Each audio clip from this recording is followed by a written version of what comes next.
Amen. Sabi po sa Awit, chapter 66, na-recall ko lang po yung verse. Sabi po rito, "Shout with joy to God, all the earth. Sing the glory of His name. Make His praise glorious. Say to God, how awesome are your deeds, O God. So great is your power that your enemies cringe before you." Verse 4, "All the earth bows down to you. They sing praise to you. They sing praise to your name."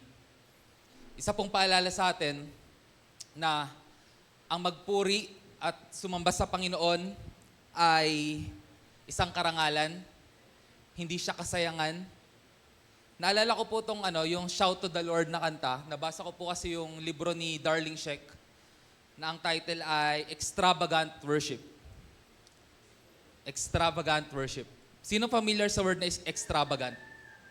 Pag sinabi extravagant, referring dun sa mga gastos, sobra ka gumastos. Extravagant ka, bongga ka gumastos. Parang imeldific. May ganyan, di ba? Imeldific.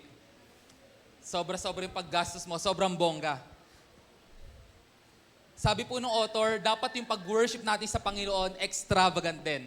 Amen? Sabihin nga natin, extravagant. Hindi lang extravagant, dapat radical. Radical. Pag sinabi namang radical, yun na yun, radical. Parang unconventional, not seen, parang hindi mo pa nakita na klase ng pagsamba. Kagaya ng ginawa ng Haring David nung sinasamba niya ang Panginoon, nung dinala yung kabanantipan, inakyat sa Jerusalem, sumasayaw siya na kagaya ng isang, di ba? Parang baliwang araw na sumasayaw sa Panginoon. Yun yung kanya extravagant worship sa Panginoon. Ang aking tanong mga kapatid, ano yung extravagant worship mo sa Panginoon? Hindi kailangan ng talento. Basta humihinga ka, pwede ka sumamba sa Panginoon. Amen? Yan.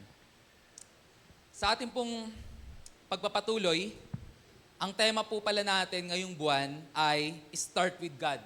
Yan po yung tema natin sa buong January. Hindi ko lang po siya nabanggit nung linggo. Start with God. At sa ikalawang series or episode netong ating series, ang ating tatalakayin naman po ay Start with God, Begin with Faith. Sakto nga yung mga line-up talaga. So, maaari po ba tumayo ang bawat isa? At tayo po'y makibukas sa aklat ng Hebreo, chapter 11, verse 6.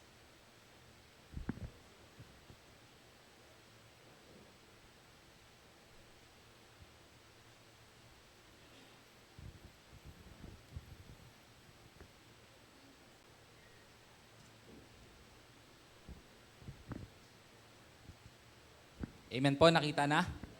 Amen, praise God. Sabi po rito, hindi maaaring kalugdan ng Diyos ang walang pananampalataya sa Kanya. Amen po ba doon? Sapagkat ang sino mang lumalapit sa Diyos ay dapat sumampalatayang may Diyos at Siya ang nagbibigay ng gantimpala sa mga humahanap sa Kanya. Aming Ama, sa pangalan po ng Panginoong Hesus, minsan pa kami po ay nakaupo sa hapag ng iyong trono at biyaya. Kami po, O Diyos, ay mag-aaral ng iyong salita, kakain ng mayaman mong salita. Sa oras pong ito, aming Ama, sa pangalan po ng Panginoong Hesus, kami po ay humingi ng tawad sa mga nagawa at ginawa namin kasalanan. Minsan pa, Panginoon, humingi po kami ng pagpatnubay na sa gayon, masisid namin yung lalim, yung lawak, Panginoon, yung kayamanan ng iyong salita. Ang pag-uusapan namin ngayon, O Diyos, ay patungkol sa faith. Tulungan mo po kami, Panginoon, na lumalim pa po yung pagkilala namin at tumaas yung paggalang namin sa iyo sa pamagitan ng mga pag-aaral namin sa oras na to. Maitaas ka, madakila ka, Panginoon. In the name of Jesus, Amen. Makakaupo po ng pumapalakpak sa Panginoon. Hallelujah. Hallelujah. Hallelujah. Praise God. Sa ating pong pag-aaral, ang ating mithiin ay makapunta tayo sa next level ng ating pananampalataya. Malaman po natin yung kapakinabangan ng pananampalataya, malaman po natin na kung ano ba yung purpose ng Diyos sa pananampalataya. Start with God, begin with faith. Right now po, sa Philippines, in terms sa tourism, makikita po na yung Pilipinas na dating namamayagpag, yung Boracay, yung Siargao, mga main or top destination yan. And maybe Palawan, no? Pero alam niyo po ba, na right now sa Philippines, paunti na ng paunti yung mga turista? Na yung turista noong 2019, bago mag-pandemic, ay mas marami pa kesa ngayong 2025. Hindi pa niya nare-reach yung 70% ng turista noong 2019. So, ano ba, mas umunti ba yung tao nung panahon na yon? Marami ba masyadong namatay sa COVID para mabawasan yung turista sa Pilipinas? No? Dumadami yung tao. Tumataas din yung capability nila na gumastos. Bakit onti yung napupunta sa Pilipinas? And yung ibang bansa naman, sila naman ngayon yung namamayagpag. Yung bigas nyo, saan galing yung mga bigas nyo ngayon? Di ba Vietnam? Yung Coco Pandan, Vietnam yan, di ba? No? And yung turismo rin po ng Vietnam, mas mataas na po yan ng higit kaysa sa Pilipinas. Dati po, Pilipinas po yung top 1 destination sa Southeast Asia. Bakit po kaya na yung mga kagaya ng Vietnam na komunistang bansa, kagaya ng Indonesia na Muslim na bansa, sila po yung namamayagpag. Kumpara sa Pilipinas na tinaguriang the first and only Christian nation in Southeast Asia. And tayo na lang po yung nag-iisang bansa except sa Vatican na walang divorce. Ibig sabihin, mataas po yung conservatism conservatism sa atin. No? Yung pagiging conservative, mataas po yung paggalang natin sa Word of God. Pero bakit may disconnect? Bakit yung mga bansa na hindi po si Jesus yung sinasamba nila, sila pa yung sumasagana? Tayong mga Pilipino na tinagurang Kristiyano bansa, mga makadiyos na mga tao, tayo pa yung nakokolelat. May mali. No? Ito po yung naging katanungan ko na sinagot ng Diyos, nawa masagot din sa oras na to. Nais ko sa inyo pong iwan yung katanungan po na yan. May mali ba sa Diyos na sinasamba natin? Bakit po kaya, thank you, bakit po kaya ang sumasagana yung mga hindi nila Panginoon si Jesus Christ? No? And bakit kaya sa mga bansa nila, hindi ganun kataas yung korupsyon? Sa atin. Di ba? Sobrang nakakahiya. Bakit kaya? May mali ba? Mali ba na naging Kristiyano bansa ang Pilipinas? Mukhang mas okay na lang, komunista na lang tayo. Ito po yan, mga mahal ko kapatid. Sabihin ko po sa inyong kasagutan. Maraming Pilipino na nagsabing Kristiyano ang hindi naman nila alam yung tunay na kahulugan ng pananampalataya. Maraming Pilipino na nagsabing Kristiyano sila pero wala naman silang totoong Kristo sa kanilang puso. Ibig sabihin, kahit Kristiyano na sa totoo lang mga kapatid, hindi pa rin tama yung pagtingin sa pananampalataya. Makikita nyo po yan tuwing exam, tuwing meron tayong pinagpipray na hindi natutupad, let's say, tignan po natin, malaman nawa natin kung ano ba yung tunay na pakapahulugan ng Panginoon sa pananampalataya. At aking panalangin at hamon na ma-increase yung faith natin, ma-increase yung quality of life natin, ma-increase yung pakinabang natin sa Word of God, ma-increase yung answered prayer sa life natin, no? At mas lumalim yung pagkilala natin sa Panginoon. Faith. Faith. Faith. Ang pananampalataya po ay may tatlong S na pag-uusapan natin, no? Una, faith has a source. Ikalawa, faith has a structure. And ikatlo, faith has significance. So, una, faith has a source. May pinagmumulan po ang faith. Hindi lang po na-imbento ang salitang faith.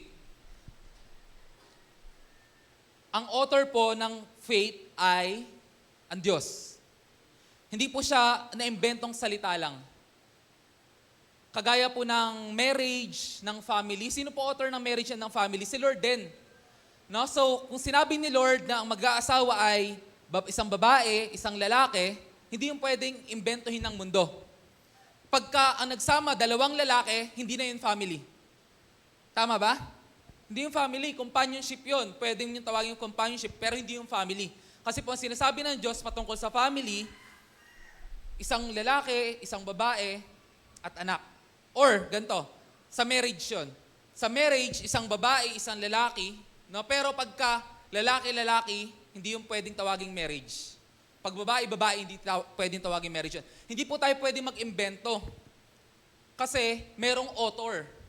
Siya po yung may, kumbaga may rights patungkol sa principle na yon or sa ideology na yon. The same is true with faith. Ang faith po, hindi po siya natagpuan sa kung anumang libro. Hindi po siya ideology ng ating mga ninuno. Ito po ay ideology ng Bible. Pananampalataya. Sabi sa Hebreo chapter 11, verse 1, ang pananampalataya ay katiyakan na mangyayari ang ating inaasahan at paninindigan tungkol sa mga bagay na hindi nakikita. Ibig sabihin po, ito yung definition ni Lord patungkol sa pananampalataya. Pag may binago ka rito, hindi na po yun pananampalataya. Amen po ba? Pagka ang mga tao nag-aantay ng gusto nilang nakikita yung evidence or nakikita nila physical, bago sabihing pananampalataya, hindi na po yung pananampalataya. Kasi ang pananampalataya, hindi mo muna siya nakikita, pero naniniwala ka pa rin.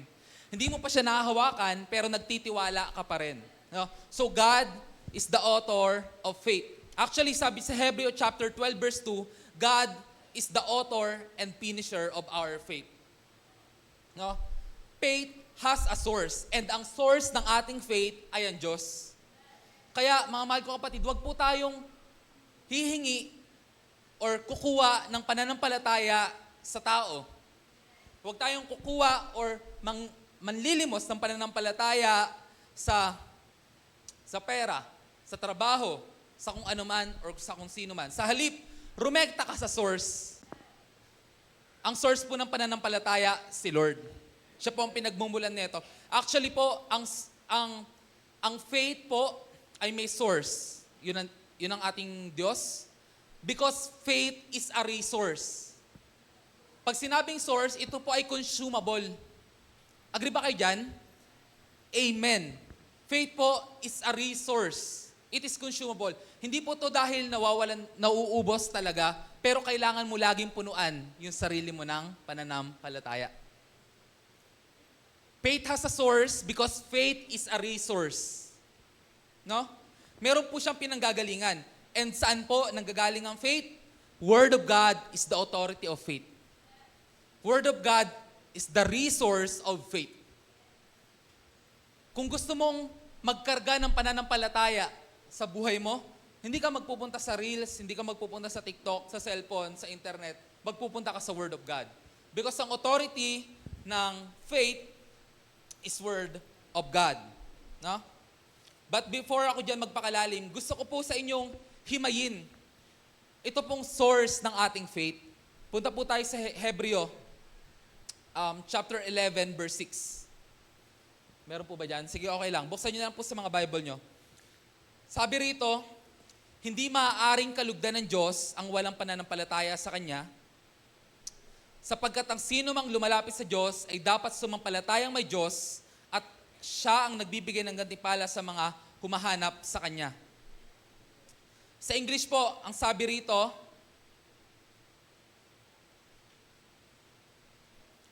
and without faith, it is impossible to please God because anyone who comes to Him must believe that He exists. Lahat na lumalapit sa Panginoon, dapat maniwala na siya nga.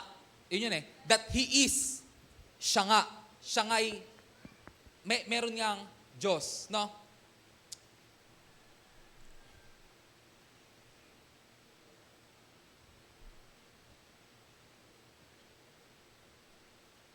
Okay, wait lang. Mukhang may nadoble ako. May nadoble ba ako? Sorry. Faith. Titignan ko yung ano ko eh. Faith, structure, significance. Okay, wala naman. Kala ko may nadoble ako. Okay. Sige, punta tayo sa Hebreo chapter 11 verse 6. Yun ang una. One must believe that He exists. Yun ang unang kailangan. Maniwala po muna tayo na may Diyos. That He is and that He exists. Structure pala to.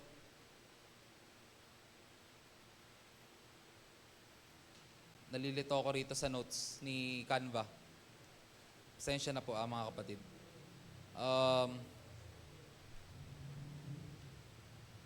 Ayun. Okay. So, alam niyo po ba na yung word na He is, He believed that He is a title of God? Sa John chapter 8, verse 58, tinanong si Jesus kung sino ba siya. No? Sinabi ng Panginoong Yesus, inaantay ni Abraham or ni Moises yung pagdating ng Mesiyas. John chapter 8. Verse 8. Sabi rito, I tell you the truth. Jesus answered, before Abraham was born, I am. Yan. Bago pa ipanganak si Abraham, ako na nga. Ako na. Yan. So yung title po na He is or I am is a divine title of God. No? Sa Exodus chapter 3 verse 14, nung tinanong ni Moises si Lord, nung sinabi, Panginoon, ano pong sasabihin ko sa kanila pagka tinanong kung sino ka? Sabihin mo, ako'y si ako nga. I am. And yung ibig sabihin po ng ako'y si ako nga, definitive or translation din po siya ng Yahweh. No? Eternal. Eternal. No? Ako'y si ako nga. Mula pa nung una ako na hanggang ngayon. No? I am who I am. One must believe that He is or one must believe that He exists. Kailangan manampalataya tayo na may Diyos kahit hindi natin nakikita ang Diyos. At dapat tayo manampalataya na ang Panginoong Yesus ay Diyos. Siya ang I am. No? Kailangan natin manampalataya. Yun ang unang definition or prerequisite sa faith. Everything about Him is available to be found. No? Si Lord, nagbigay siya ng mga palatandaan. Hindi lang sa Word of God, hindi lang sa testimony ng mga tao na nagpapatotoo na nakakilala sa Kanya. Pero, sabi sa Roma chapter 1, tignan po natin please, that everything to be known about Him is plain, no? And hayag and lantad na.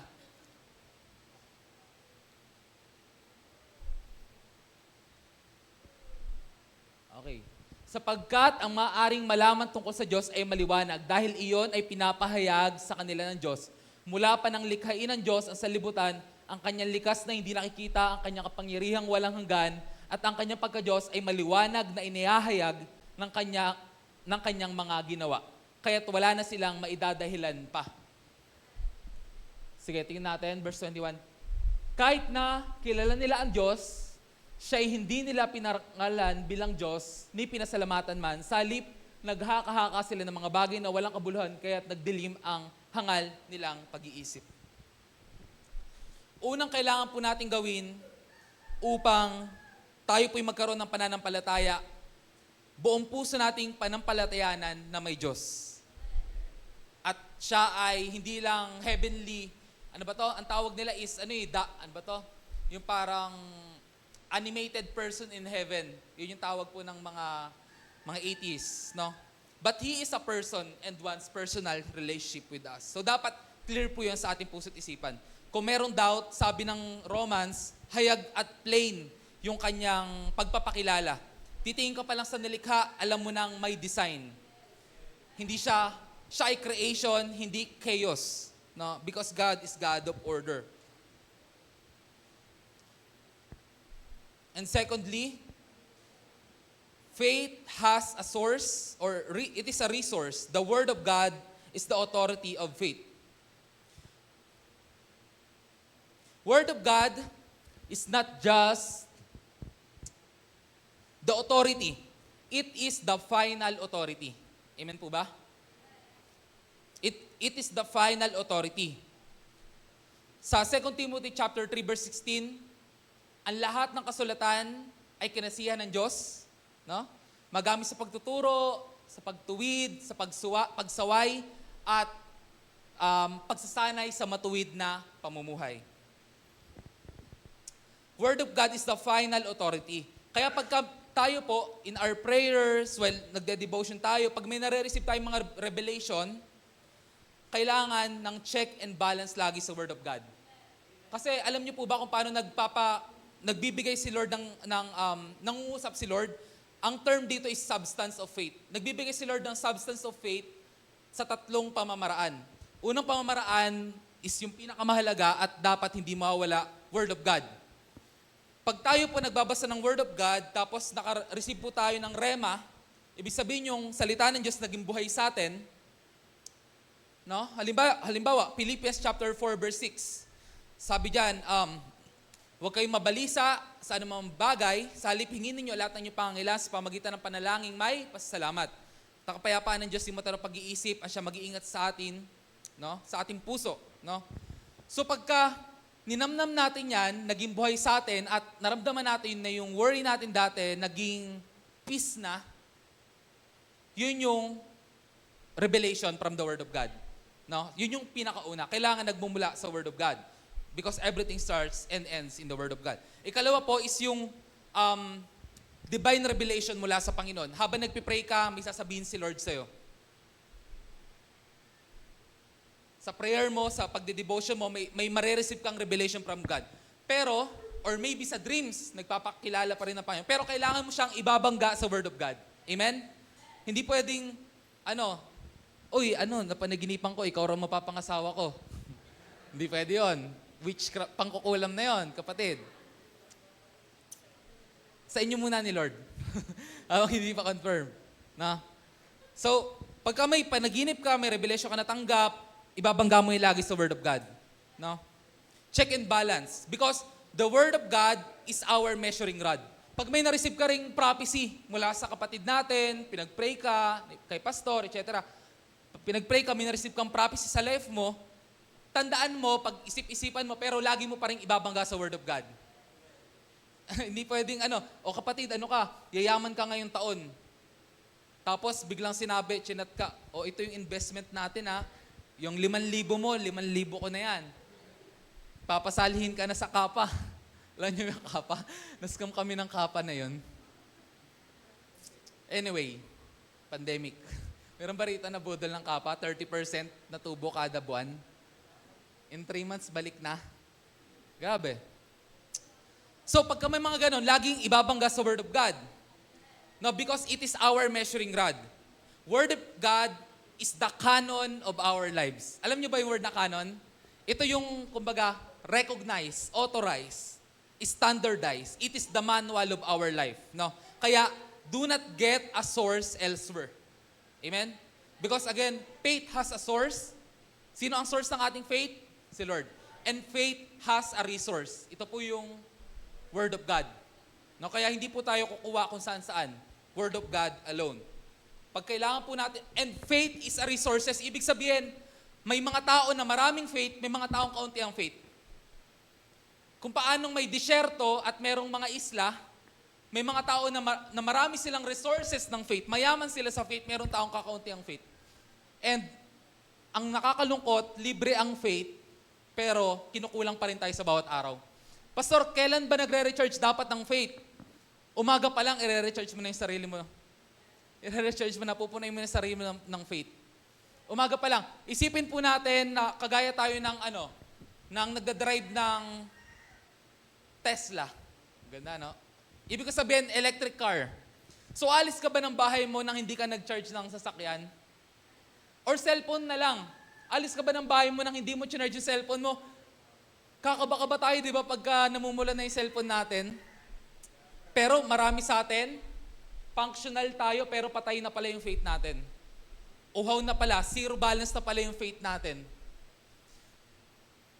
No? Para po tayong kumbaga 5G tayo pero wala tayong load, something like that. Hindi ka paano ka makaka-data? O kaya may wifi ka pero wala na palang bayad. No, so it is a resource kaya kailangan po sa umaga pa lang pupunan natin sarili natin ng faith. Paano natin nasabi na puno yung faith natin? Sa umaga pa lang, hindi ka na-distract pag puno yung faith mo. Control mo yung sarili mo kung ano yung gagawin mo. At kita mo yung ginagawa ng kaaway sa paligid mo, kaya mong protektahan yung sarili mo pagka puno ka ng faith. Pero pag hindi ka puno ng faith, lahat ng klase ng tukso, ng kasalanan, ng gawa ng kaaway, papasok na sa isipan mo. Ang description dyan, parang mga monkey na tumatalon sa utak mo na hindi mo makontrol. Kaya, guard ourselves. Guard our hearts sa pamagitan ng pananampalataya. Amen po ba? Amen. Palakpakan naman po natin ang Panginoon. Ikalawa po, faith has a structure. Meron pong formula ang faith. Hindi lang po ito basta faith lang. Kagaya po ng tubig, ano pong formula or compound or formula ng ng tubig, H2O, di ba? Pagka tinanggal mo yung O, hydrogen lang yan. Pag tinanggal mo yung H, oxygen lang yan. Kailangan H2O. No? Meron pa nga pagka may tinanggal kang isang component, nagiging lason eh. Not sure kung ano yon. Basta, pagka nawala yung isang component, bigla siyang magiging lason. So, faith, the same way, is meron siyang structure. Dalawa po ang formula ng faith. Ang formula ng faith matatagpuan sa Hebreo 11, verse 1. Faith is the assurance of things hoped for, the conviction of things not seen. Ang pananampalataya ay katiyakan. Yan yung unang substance of faith.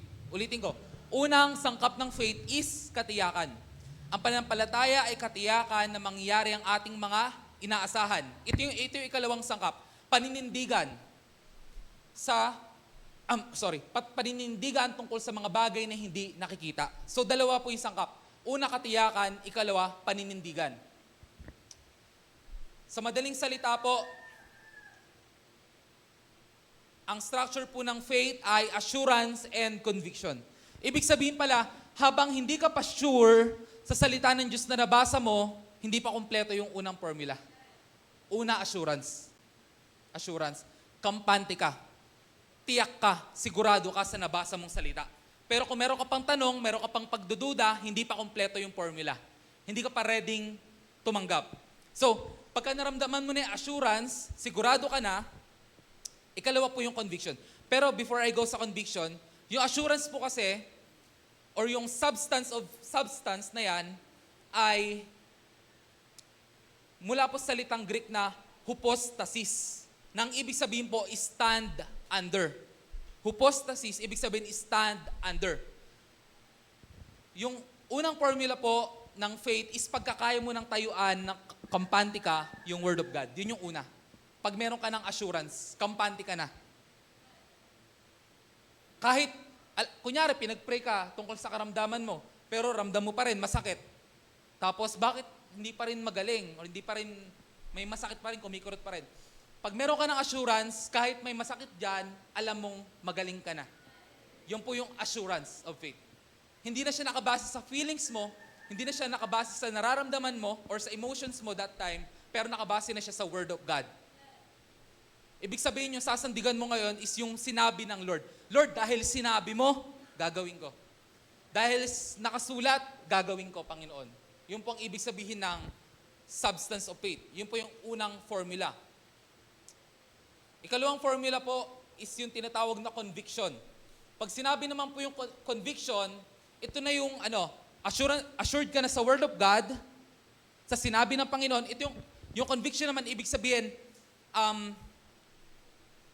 nagtitiwala ka na tinanggap mo na. Yan yun. Naniniwala ka sinasabi ng Panginoon at nagtitiwala ka na tinanggap mo na yung bagay na yon na kahit di mo nakikita, dahil hining mo sa Panginoon, binigay na niya. So yun po yung dalawang klaseng formula ng Word of God.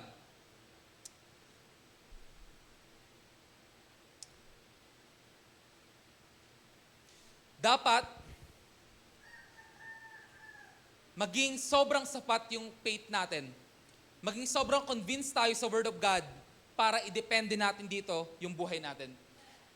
Naalala ko po to, sabi ni Pastor Jun, may 3 level ng belief.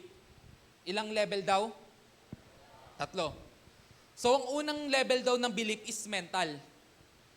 Yung faith mo is hanggang isip. Ibig sabihin, kabisado mo na yung Word of God, alam mo na yung sinabi ni Lord, pero hanggang mental ka lang, kabisado mo. No? Yung ikalawa naman daw is yung emotional. Yung emotional naman daw is yung nararamdaman mo yung sinasabi mo. Nararamdaman mo yung pagkilos ni Lord. Halimbawa, sa praise and worship, nararamdaman mo talaga siya. Pero ikatlong level, yung volitional. Pag sinabing volitional, ito na yung kusang loob ka ng susunod sa Diyos. Dahil nag-decide ka na, Panginoon, nanampalataya ako ng lubos, hindi dahil sa alam ko, hindi dahil sa nararamdaman ko, namumove yung emotion ko, pero dahil buong puso akong naniniwala sa sinabi mo. Yung po yung full volition. Ibig sabihin, walang pumipilit sa'yo, walang nagtutok sa'yo ng baril para gawin yon. Buong puso mong ginagawa yung pagsunod sa Panginoon. So yun yung kailangan nating ma-attain na level. No? Volitional. Ibig sabihin, buong puso, buong ikaw, sumusunod ka sa Panginoon. So yun po. Faith as a structure or faith as a formula, dalawa po yung formula niya, assurance and conviction. Sa Tagalog, yung po yung katiyakan at paninindigan. Katiyakan at paninindigan. Ikalawang structure po ng faith. Ito po yung, ayan. Faith is 3 level po. Faith is heard, meditated, and live out. Ang pananampalataya ay sa pakikinig. Ang pananampalataya ay sa pagbubulay-bulay. At ang pananampalataya ay sa sasabuhay. Sa salambuhay. No? Ulitin ko. Ang pananampalataya ay sa pakikinig. Ang pananampalataya ay sa pagbubulay-bulay. At ikatlo, ang pananampalataya ay sa pagsasabuhay. Kung may magkulang po dyan na isa, hindi po kompleto. Hindi po buo yung pananampalataya. Kaya po sabi ng Panginoong Hesus, makinig ang may pandinig. Kasi yung iba may pandinig pero hindi nakikinig. Ang kumpletong pakikinig po is yung sumusunod ka sa napakinggan mo. Hindi po yung napakinggan tapos lalabas na sa kabilang tenga. Ang tunay po na naunawaan natin ay in-apply natin siya. Ang tunay po na may wisdom is in-apply niya yung natutunan niya. Tama na po tayo sa mga half-baked na pakikinig. Or tama na po tayo sa mga half-baked na mga kaalaman. Kailangan po natin sa buhay natin, wisdom. Amen. Because ang ire-reward ng Panginoon is yung may pananampalataya. At napapakita ang pananampalataya kung kumpleto po ito. So pag-aralan po natin, itong napakahalagang 3 bahagi na ito or baitang na ito, patungkol sa pananampalataya. Faith is heard. Faith comes from hearing the Word of God. Ito po yung nag-iisang formula para po tumaas ang faith natin. Ready na po kayo? Nagsabi amen. Ito po, ang nag-iisang formula para tumaas ang faith natin. Sa susunod na tayo ay magbabasa ng salita ng Diyos, dapat napapakinggan natin. Ulitin ko. Tataas ang ating pananampalataya kung sa ating pagbabasa ng Word of God, napapakinggan po natin siya. Because ang pandinig po ay spiritual mouth. Tama ba yung term? Because diyan po yan pumapasok. Part po yan na spiritual digestion. Alam niyo po ba kung ano yung mga spiritual digestion natin? Yung mata sa itong tenga. Kung yung physical na pagkain pupasok sa bibig, yung spiritual na mga bagay pupasok sa mata at sa tenga. Positively or negatively. Kaya alam niyo po ba, ang isang negative na salita kaya sumira ng buhay? Kaya sumira ng future ng bata. Isang negative na salita. pero kaya niyan mag-build up, kaya niyan bumuo ng araw ng isang taong down na down. Or kaya niyan i-lead ang isang tao sa pag-agaw ng kanyang sariling buhay. Tatalo niya sa tulay. Pagka down na siya, makakapakinig pa siya ng negative na salita. Sana di na lang kita pinanganak. Something like that. Kagaya ng mga napapanood natin. Lahat po ng mga yan, sobrang tumatanim po yan sa puso, sa pagkatao ng bata, ng isang tao. Bakit kaya ganun? Pinakinggan lang pero nag-etch na sa pagkatao. Because hearing is spiritual. Hearing is a spiritual organ. Hindi lang po yan, napakaliit lang yan. Tongue is also a spiritual organ. Sabi, kung paano daw yung upos na sigarilyo kaya magpaapoy ng isang buong bundok, ganun din po ang dila. Kung paano yung malaking barko na titimon ng isang napakaliit na napapaliko ng isang napakaliit na timon, kaya rin baguhin yung buhay ng isang tao sa pamagitan ng dila. Kaya mga mahal ko kapatid, yung ating dila ay gamitin natin sa pagbigkas ng salita ng Diyos. Word of God is heard. Faith is heard. Because faith comes from hearing the Word of God. Si Lord ba, pag nangungusap, kunyari, inuutusan niya si Adan, sila Moises. Nung kinatagpo ba ni Lord si Moises, nag-telepathy lang ba si Lord? Narinig niya eh. Di ba? Magubad ka ng sandalyas mo, ang iyong tinatayuan na isang dakong banal. Nung si Samuel ba, kinakausap ng Panginoon sa kanyang higaan, sabi niya, Samuel, Samuel, telepathy ba yon? Pwede naman gawin ni Lord ni telepathy, pero ginagawa ni Lord audible. Because hearing is spiritual. Pagkat ang tao nakapakinig ng salita ng Diyos, nagiging totoo sa kanya yung salita ng Diyos. So the next time, mga mahal ko kapatid, na tayo po yung magbabasa ng salita ng Diyos, iyon po ay atin ang gagawin sa pamagitan ng pagbabasa na napapakinggan ng ating mga tainga. Halimbawa, doon pa rin, sige, sa Hebreo chapter 11. Ang gagawin po natin dito, para maging totoo siya sa atin, babasahin natin siya. Una, babasahin mo ng mabilis. Normal na basa. Yun ang strategy. Ang pananampalataya ay katiyakan na mangyari ang ating inaasahan at paninindigan tungkol sa mga bagay na hindi nakikita. Unang basa. Ikalawang basa, mabagal na. Ang pananampalataya ay katiyakan na mangyari ang ating inaasahan at paninindigan tungkol sa mga bagay na hindi nakikita. Ikatlong basa mo, intentional ka na. Bawat word, inaalam mo na kung anong ibig sabihin. Ang pananampalataya ay katiyakan na mangyari ang ating inaasahan at paninindigan tungkol sa mga bagay na hindi nakikita. Para kang kumakain, ningunguya mo muna. Wala pa po tayo sa meditation Nasa reading pa lang tayo ng Word of God. Kaya, hindi po mahalaga kung nabasa natin yung yung 3 chapter sa isang araw. Ang mahalaga, nanamnam mo ba yung bawat salita ng Diyos? Kaya po, yung sinesend po nila ni Pastor Angelo, saktong timpla lang po yan. Isang passage, ilang mga verses yan, kada mga 5, 7, mga ganyan lang. Mahaba na po yung 15 verses, depende sa passage. Excuse me. So babasahin mo po yan sa umaga, normal, next is mabagal, next is intentional na yung pagbabasa mo. Magulat tayo kahit nakapikit ka. Ang pananampalataya, ibang version yung kabisado ko ay kapanatagan sa mga bagay na hinihintay, ang katiyakan ng mga bagay na hindi nakikita. Alam mo na. Yun yung una. Huwag po tayo magbabasa mga mahal ko kapatid sa isip lang. Okay lang ba? Simula sa oras na ito, pag magbabasa tayo, dapat napapakinggan natin. Amen po ba? Amen. Praise God. Ikalawa po, is faith is heard. Ikalawa po, is faith is meditated. Ano po ibig sabihin ng faith is meditated? Ito naman po yung kahit hindi mo nahawak yung Bible mo, iniisip-isip mo pa rin yung nabasa mo. Ganon. Hindi yung pagka tayo mo sa upuan mo, sa table mo, okay, tapos na ang obligasyon ko. Hindi.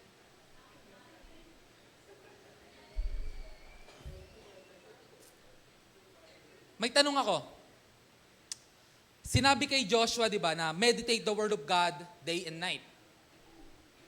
Ito yung tanong sa akin nun Pre, kung yan yung utos ni Lord, paano nila yung magagawa? May nagigiyera sila araw at gabi. Di ba? Tumatagal ng ilang araw yung gera nila. Sa tingin mo, paano nila yung ginagawa? Nag-isip din ako eh. Nag-isip din ako kung paano nila yung nagagawa. Naisip ko na kung paano. Kasi dala-dala nila yung Word of God kahit saan sila pumunta. Meron silang salita ng Diyos sa kanilang puso, sa kanilang isip, na yun yung lagi nilang ginugunita kahit sila ay nasa ang lugar. Yun po ibig sabihin na i-meditate ang Word of God. No, binubulay-bulay mo siya, ninanamnam mo siya. Ang purpose, kaya natin binubulay-bulay ang salita ng Diyos upang ito is ating maisabuhay. Because ang salita ng Diyos na napakinggan at hindi na meditate, hindi mo maisasabuhay yan. No? Ang mineditate, pero hindi naman Word of God ang mineditate, iba yung maisasabuhay mo. Alam niyo mga mahal ko kapatid, kung may time tayo na i-meditate yung problema natin tuwing gabi, hindi tayo makatulog. I-meditate yung problema ng bansang Pilipinas. Yung problema ng friend natin sa Facebook. Yung problema ng nawawalang bride. Kaya rin natin i-meditate yung Word of God. Amen po ba? Ibig sabihin po kasi ng i-meditate, isip-isipin mo. O, di ba? Isip-isipin natin. Oh. Ganun po yun. Kung may time tayo para mag-worry, yung same na calories, na energy na ginagamit natin sa pag-aalala, yun din po yung energy or calories na kailangang i-spend sa pag-meditate ng Word of God. Ang kailangan lang, nasa puso't isipan mo siya. Laman siya ng kahit nasa ang lugar ka. Sabi nga po sa Deuteronomy, ilagay mo yan sa, sa iyong bisig. Ilagay mo sa tapat ng iyong pintuan. Ilagay mo sa iyong noo. Yung sabi, love the Lord your God with all your heart, with all your soul. At ituro mo sa iyong mga anak. No, yan yung oral traditions nila. So kahit saan tayo pumunta, meditate the Word of God. Kaya po tayo nahihirapang sumunod kasi hindi po natin siya na-meditate. Alam niyo po ba ang purpose ng meditation? Ang purpose po ng meditation ng Word of God is para maging totoo talaga siya sa atin. Yun po yung pinaka-purpose niya. Para maging totoo po talaga siya sa atin. Na totoong-totoo na siya, bahagi na ng katawan natin, kaya sobrang dali na niyang gawin. Amen po ba? Of course, ang pangatlo, regarding sa Word of God is, yan, James chapter 2. Hindi ko nabasa yung mga verse, so okay lang babuklatin natin sa Colossians 3 verse 16. Let the word of Christ dwell with us richly. Yan. Ang salita ni Kristo ay hayaan ninyong lubusang manatili sa inyong puso. Ibig sabihin, sumagad, bumaon sa ating mga puso. No? Usually verse natin dito, di ba, sa Joshua chapter 1 verse 8. Pero ang ganda pala nito Colossians 3 verse 16. Na yung word of God dwell with us richly. Ikatlo po is sa James chapter 2 verse 17.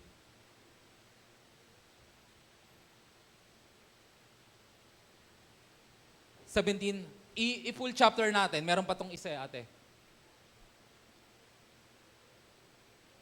Nandiyan din yun sa baka parang verse 23 yata yun. Yan. So sabi rito, gayon din naman, patay ang pananampalatayang walang kalakip na gawa. Ito na. Ito po yung dahilan kung bakit yung mga Pilipino, kahit sila'y tinaguri ang mga Kristiyanong bansa, ay hindi pa rin sumasagana. Una sa lahat, dahil wala silang Kristo sa puso. Ikalawa sa lahat, dahil yung kanilang pananampalataya walang kalakip na gawa. And it applies hindi lang po sa buong sambayan ng Pilipino, pero maging sa mga Kristiyano. May mag-e-exam, may faith siya, napapasa siya.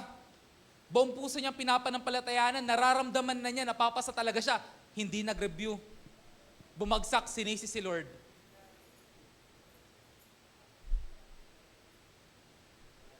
Ang pananampalataya po, ang ibig sabihin po niyan, ito po mga kapatid, ang pananampalataya, ibig sabihin niyan, gawin mo yung kaya mong gawin. Yung di mo kayang gawin, si Lord yung gagawa. Yun po ibig sabihin ng pananampalataya. Yung hindi mo nakikita, hindi mo kayang gawa ng solusyon, si Lord na yung mag-orchestrate niyan. Yun po ibig sabihin ng pananampalataya. Sabi nga,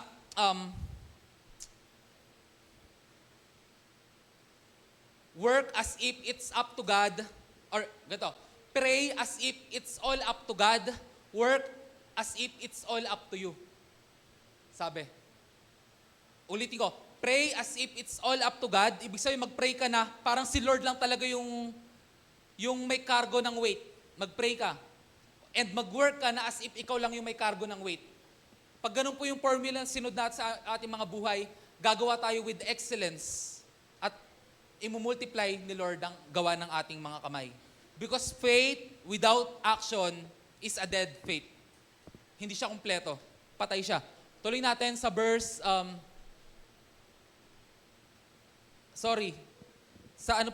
James chapter 2.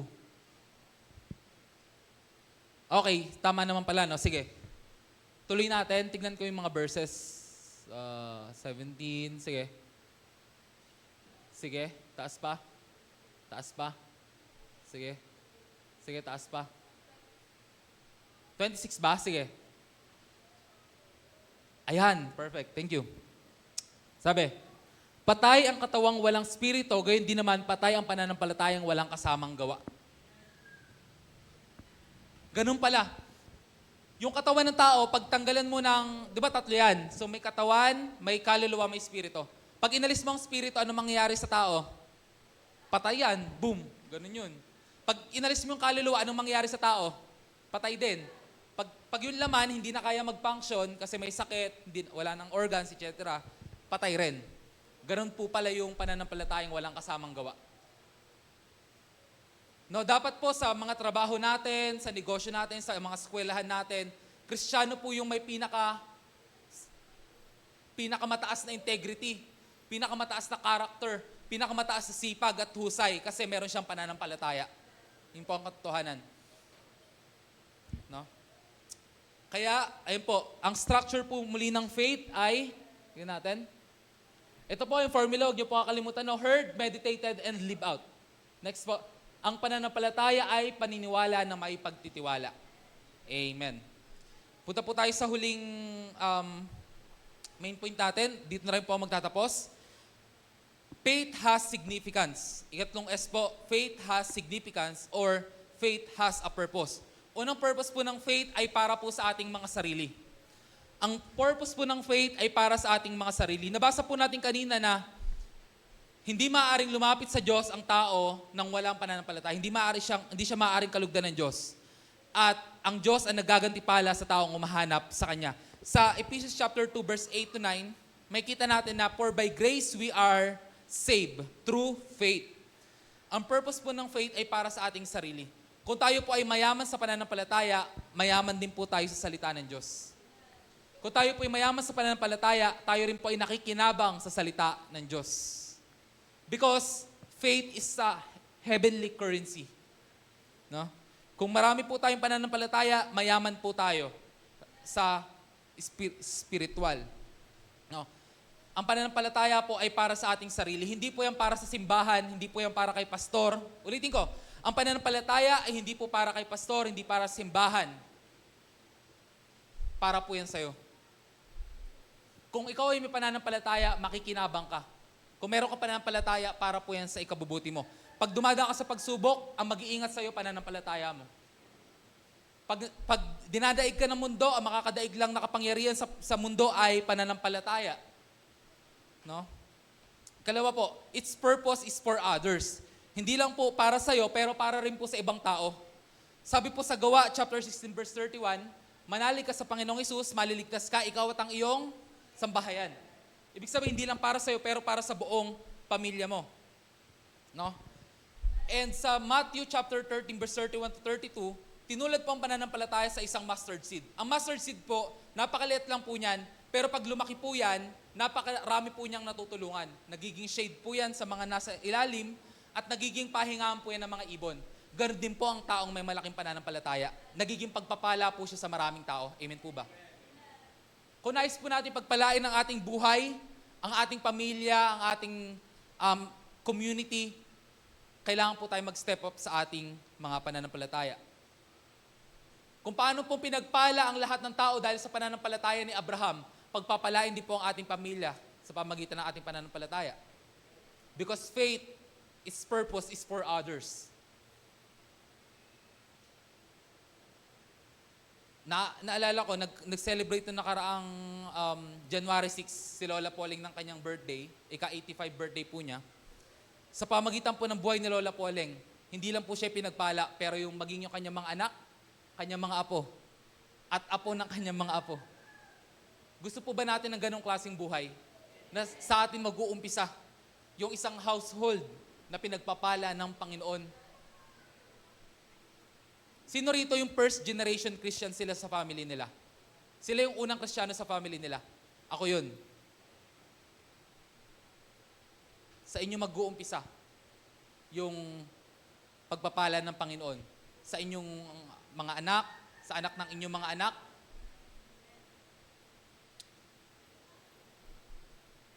And finally, its purpose is for God.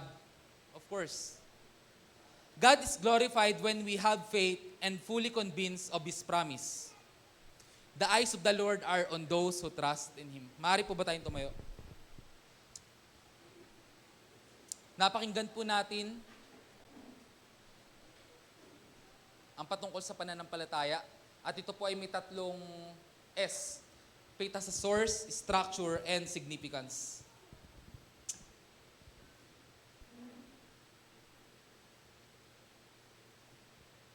Nawa this time,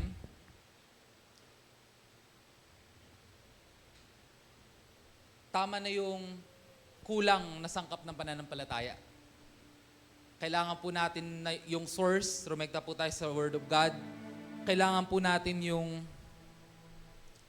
reading or hearing the Word of God, meditating, and finally, living it out. Excited po ang Panginoon na ipakita yung gilas niya sa ating mga buhay.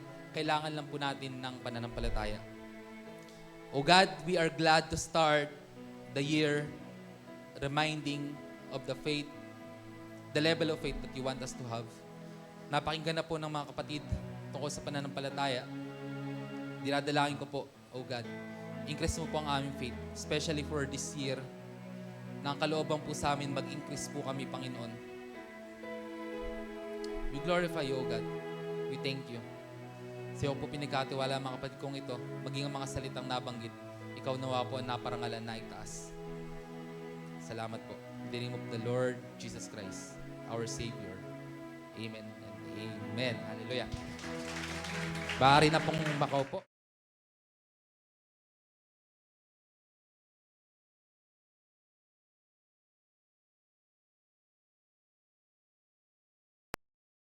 Narinig mo na ba? Narinig mo na ba? Narinig mo na ba? Narinig mo na ba na ang Diyos ay magbubuhos ng masaganang pagpapala? Tumanggap ng kaligtasan, kalayaan, kapahingahan at kapayapaan, kagalingan at katugunan sa lahat ng ating mga pangangailangan. Ang Jesus Christ, our Deliverer Christian Fellowship ay nakahandang maging daluyan ng masaganang pagpapala para sa iyo. Samahan niyo po kami sa gawain ng Panginoon. Maaabot ka kahit sa loob ng iyong tahanan through our different online platform. You are invited! Come, join us! Halina! Tara! At ihandog ang ating mga pasasalamat, pagpupuri at pagsamba sa ating Diyos na buhay. Be online and be blessed! Be online and be blessed! Be online and be blessed.